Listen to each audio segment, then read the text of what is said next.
In the last lesson, we introduced a number of key concepts within the study of sociology. We talked about things like identity, we talked about things like socialization and social stratification. And in this lesson, we're going to begin by talking about our first major sociological theory or sociological lens by which we can view and try and understand how society operates. And this is functionalism. And so this relates. There are a number of other theories as well. We're going to be talking about things like Marxism. We'll be talking about things like interactionism, as well as other theories, things like feminist theories and the sort of new right understanding of how institutions within society operates. But we're going to begin with functionalism today, and we're going to talk about getting a general idea of what functionalism is and how it operates in sociology. And then what we're going to do is, as we go through and talk about all the different topics within sociology, things like education, crime and deviance, etc., we're going to obviously refer back to functionalism and how we can use a functionalist lens of analysis to understand and view different things like education through those lenses of analyses. So let's begin by talking about the fact that functionalism is a sociological theory, as we should already know, and it is made, it is the general understanding and the general traditional view of within functionalism that society is made of various institutions, and that these various institutions operate to serve some kind of useful purpose.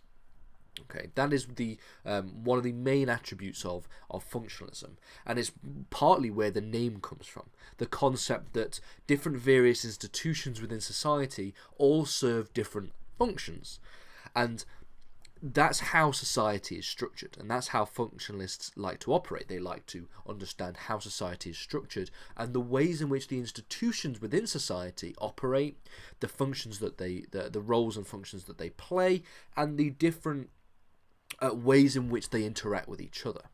This is why we call functionalism a structural theory, and we'll get on to in a minute the concept of structural consensus. Structural consensus theory.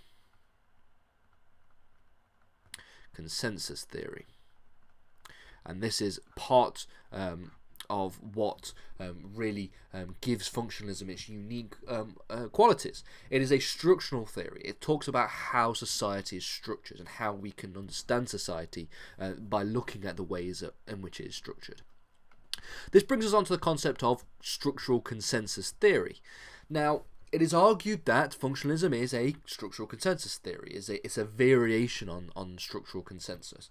And we argue that it is structural because what it believes is that social structures, social institutions, and the ways in which society, how society is built and structured, that shapes individual behaviour. So our individual behaviours are shaped by societal structure. So shaped by societal structure. And this is something that happens and is done through a process of socialization. If you don't know what socialization is, go back to the last lesson and we talked about what we mean when we talk about socialization. So the structure of society shapes our individual behaviours through a process of socialization. Individuals are socialized to act in a certain way based on the structure of the society that we live in. The idea that functionalism is a consensus theory, is partly based on consensus, is the idea that it is based on something called value consensus. And value consensus is the belief that people in a society agree broadly on a number of certain norms and values that should exist within that society. And that's how we talk about value consensus. So the stable structure within society is permeated by the social institutions that exist within that society. and those social institutions that exist offer some kind of structural apparatus for the ways in which society operates, and that, through a process of socialization, shapes individual behaviors. And we have some kind of shared value and shared consensus over the kinds of values and norms that should exist within society. That's why we would say that functionalism operates as a structural consensus theory. Before we finish, let's get on to looking at two key thinkers within functionalism, arguably one of the most important and influential sociologists in history, Emile Durkheim, and then we'll talk about somebody else afterwards. So Durkheim was one of the key founding fathers of functionalism, and they argued that society exists separate from the individuals within the society. So rather than understanding society as something that is made of the individuals that operate within it, Durkheim believed that you can separate these things out. We can talk about individuals within society, but we can also talk about society as well as some kind of separate entity. And the individuals within this society are constrained by what he called social facts.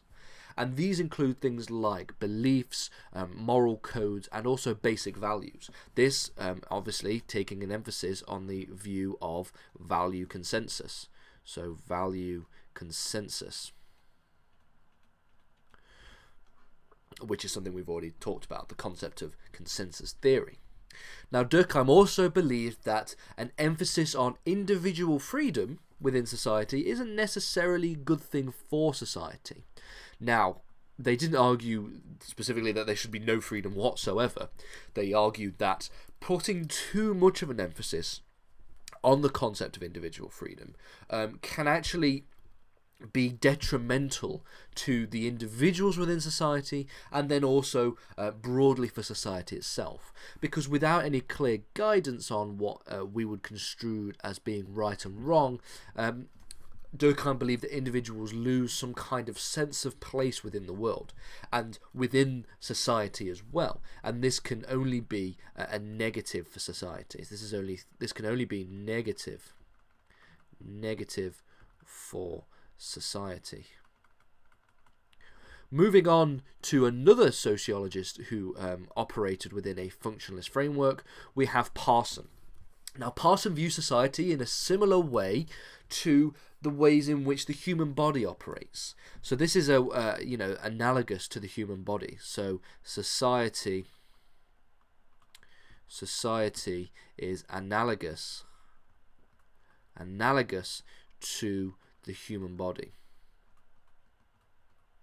We can take the human body, we can take the ways in which it operates, and we can sort of use that as a metaphor for how society operates. Because within the human body, should I say, we have different organs, and these organs all operate and have different functions, and they relate with each other in different ways. So, for example, you have your stomach, you have your intestines, and your liver, your kidney, for example, and all these things operate, have their own different functions, their own unique functions, and together they form a greater whole, which would be the human body. Now, Parson believed that with this metaphor in mind, the institutions of society can operate a little bit like organs. So the institutions within society operate like organs in the way that they all have their own individual functions, their own individual operations that they are ascribed to do, and they collectively work together to form this greater whole being society in general. So this greater whole being society.